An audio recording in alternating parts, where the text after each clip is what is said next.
Olá pessoal, vamos voltar aqui para nossa. Quero terminar hoje. Aliás, tem mais um requisito que é a forma. Este é um tema extenso. Acho que vamos ter que falar com. Não dá para concluir hoje a finalidade e o motivo. Já falamos um pouquinho acerca dos elementos do ato administrativo, que são competência, sujeito, objeto, forma, finalidade e motivo. Esses são os elementos do direito administrativo. Hoje eu vou falar sobre a forma, trazer aqui uma noção para você. O direito, pessoal, ele é muito amplo. O direito ele é complexo. É uma ciência, ciências sociais, né? Uma ciência que exige muito estudo, exige pesquisa, especialmente para quem está estudando para concurso, ou mesmo quem está trabalhando, está advogando. Um magistrado ele precisa de estar sempre se atualizando. Então, o direito ele é muito dinâmico, a legislação é dinâmica. E aqui estamos falando sobre direito administrativo, que é um ramo do direito, digamos, mais estático, muda muito pouco, é um ramo mais estável. Um ramo interessantíssimo, que é o direito administrativo. Eu vou falar agora sobre forma, trazer aqui, e já vou pedir para você ver no Código Civil, dê uma olhadinha no Código Civil, os artigos 107, 111, 104 e 114. São alguns exemplos no Código Civil que falam sobre a forma. Eu trouxe aqui o 104, por exemplo. Não, 104 é. A validade do negócio jurídico requer forma prescrita ou não defesa em lei. Está aí um exemplo de forma que está no Código Civil Brasileiro.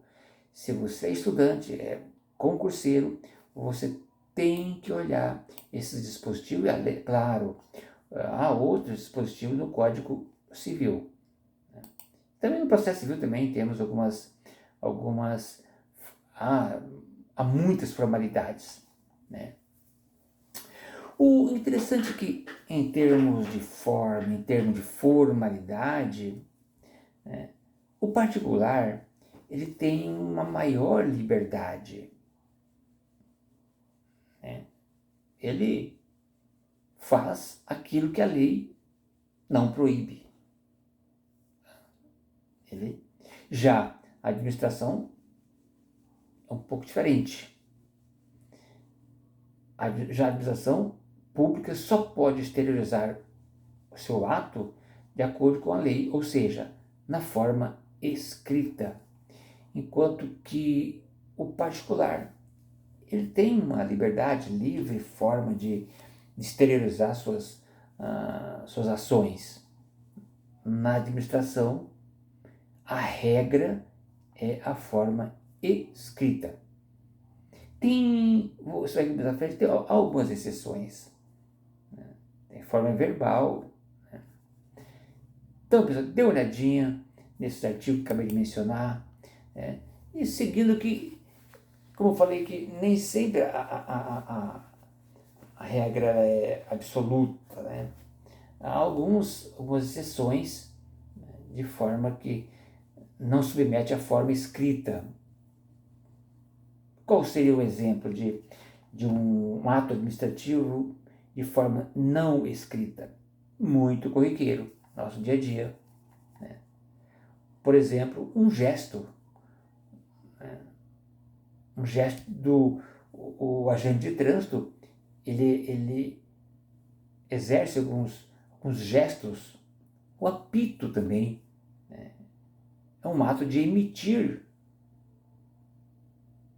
um comando, né? Um comando administrativo, naturalmente. Ali, na verdade, é uma forma de uma comunicação não escrita. Exemplo bastante corriqueiro. Né? Tem uma outra exceção também, interessante, na lei de licitação, antiga lei, a 8666/93. Né? O artigo 60, ele diz que naquelas hipóteses de pequenas compras, aquele que o pagamento não ultrapasse 5%, o contrato pode ser verbal. Olha aí, uma exceção. Se isso cai numa prova de concurso público, você tem que lembrar dessa exceção. Tem que lembrar que sempre há exceção. E essa mesma exceção ela está no artigo 95 da nova lei de licitação, que é a 14.133/21, parágrafo 2º. Dê uma lida nesse artigo 95 da lei 14.133/21. Traz a exceção do contrato não escrito.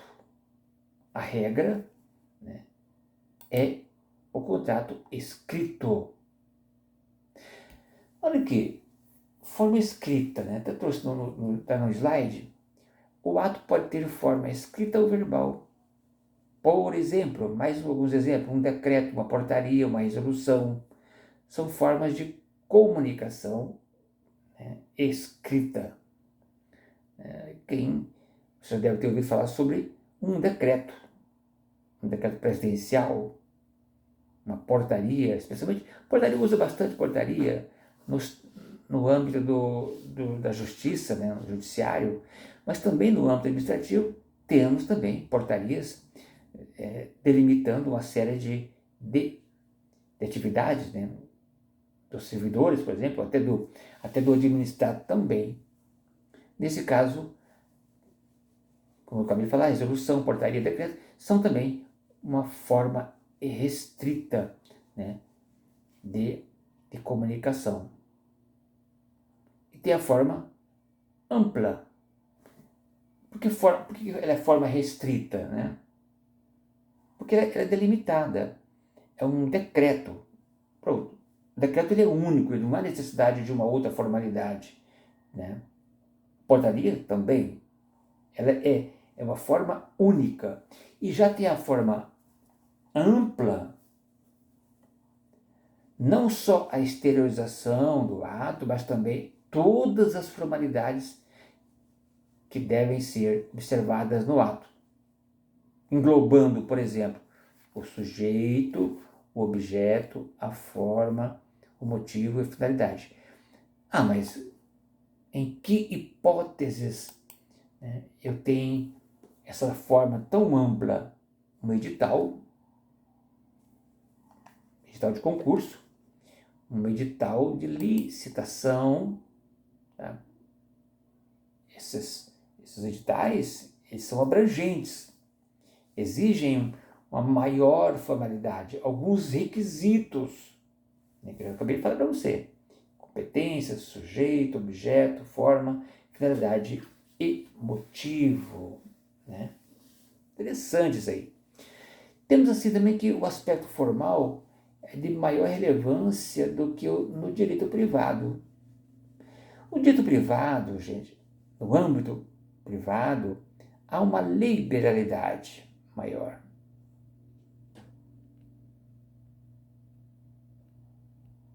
Enquanto que na administração, em geral, há um maior rigor, né, no cumprimento de algumas formalidade escrita. Né? Como eu já havia dito aqui, temos aqui um slide 3 exemplos de uma formalidade ampla: concursos públicos, processo de licitação e processo disciplinar. Tá? Engloba uma série de requisitos. Ok?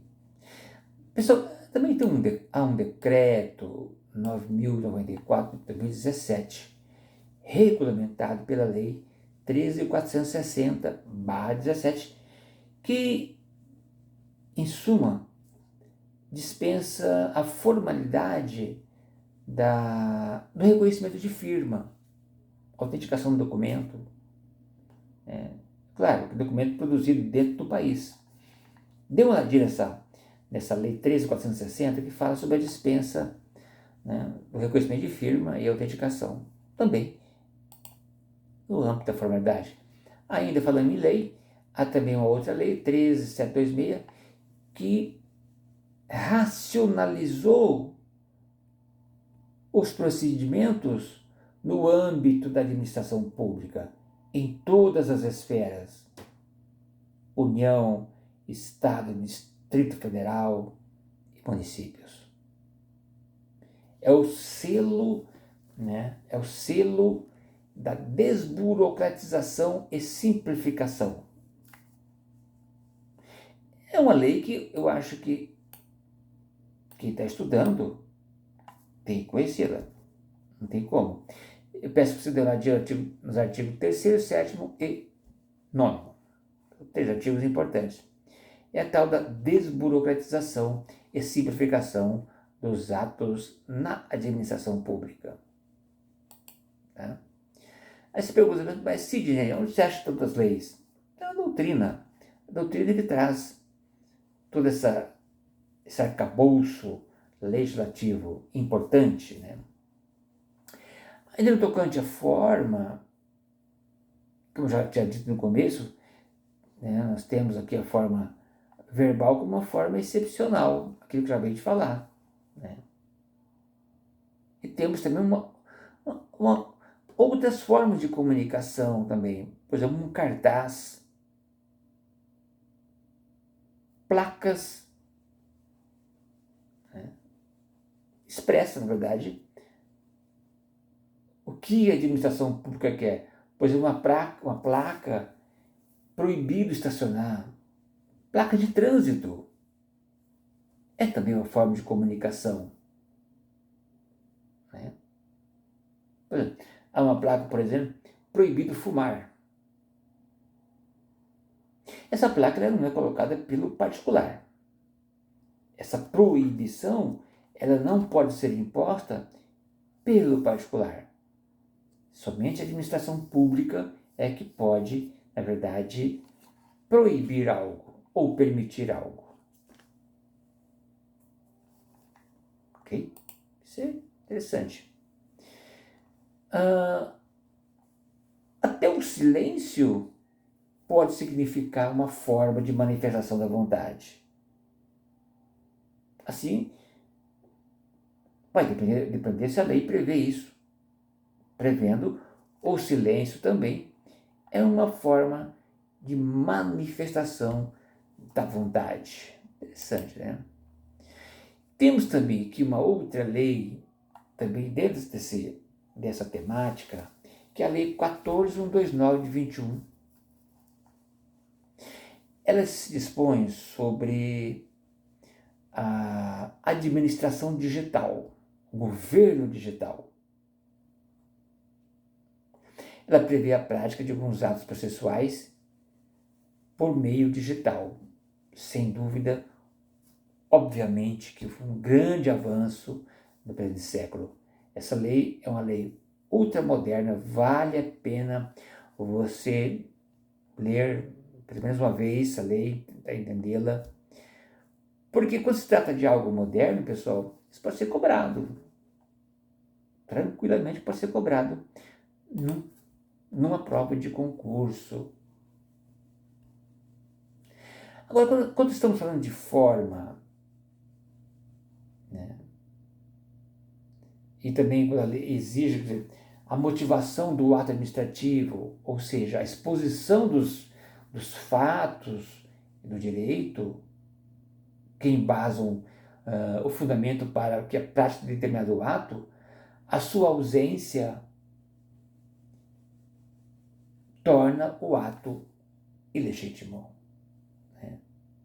Então, a motivação numa decisão administrativa, o que é motivar? É dizer as razões, dizer o embasamento legal, qual foi a lei que me permite indeferir ou deferir um pleito administrativo. Então é isso. A forma é um tema muito rico, muito interessante. Tá? Ainda por fim temos aqui a aquelas formas essenciais e as formas não essenciais.